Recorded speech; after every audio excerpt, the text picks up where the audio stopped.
Yo venía graduado de bachiller de un liceo que había en mi pueblo, en el Moján, que era subsidiado por el Estado, parte de privado, pero los colegios privados tenían una prioridad, e incluso yo tuve que inscribirme por otra carrera para después en el curso propedéutico hacer un cambio, pues busqué un camino legal para hacer un cambio después que aprobé. Entonces, no solamente la educación es una prioridad, es la educación primaria, la secundaria y la universitaria.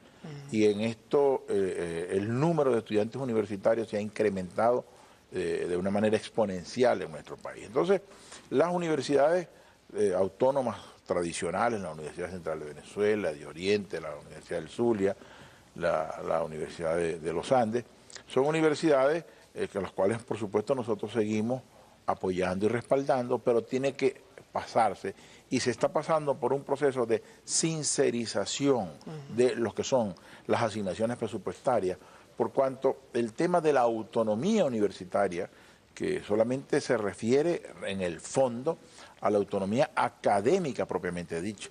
No, lo que pasa es que ese criterio se ha extendido de manera equívoca, pero ya está establecido como una verdad absoluta a una autonomía donde lamentablemente algunos campus universitarios en Caracas, en el Zulia, se han llegado a convertir en una especie de cotos cerrados donde la delincuencia hace y deshace. ¿Por qué? Porque ninguna autoridad puede ingresar en los campus universitarios, y eso no es el propósito ni la realidad. Y en materia presupuestaria se ha detectado, no ahora, desde hace muchísimo tiempo, cuáles son los criterios que prevalecen para la asignación presupuestaria. Hay varios, pero los que predominan son los desarrollos de infraestructura, que tienen, como que dicen, asignaciones ad hoc para eso, pero el número de profesores y el número de estudiantes son criterios fundamentales para la asignación presupuestaria, con una caracterización de acuerdo a las carreras. Pues se ha detectado, lamentable y desafortunadamente, que muchas nóminas estudiantiles de algunas universidades han estado infladas.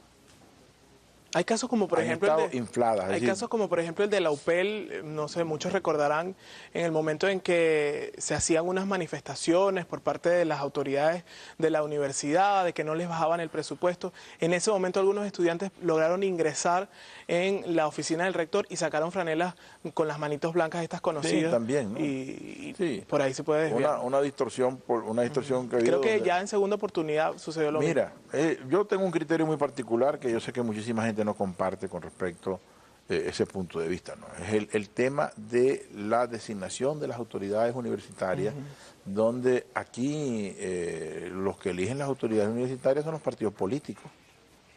Yo creo que eso es una cosa que nosotros en algún momento tenemos que revisar. Cuando, por ejemplo, dominaban la escena, las izquierdas siempre han tenido presencia particular en las universidades, pero cuando el panorama político venezolano lo definían entre Acción Democrática y COPEI, eran Acción Democrática y COPEI los que ponían las autoridades, y eso es una secuela que todavía estamos viviendo. Yo creo que independientemente de que a cada quien hay que respetarle su punto de vista, y por supuesto ese punto de vista influye en el criterio de quiénes deben ser los que manejan universidades, eso es un criterio que tiene que verse con extremo cuidado. Pero para rematar el punto anterior, inflar las nóminas estudiantiles fue un mecanismo muy recurrido con el propósito de obtener mayores presupuestos. Entonces, en una universidad X, no voy a nombrar ninguna, se reflejaba que tenía 30.000 estudiantes, y cuando tú ibas a la realidad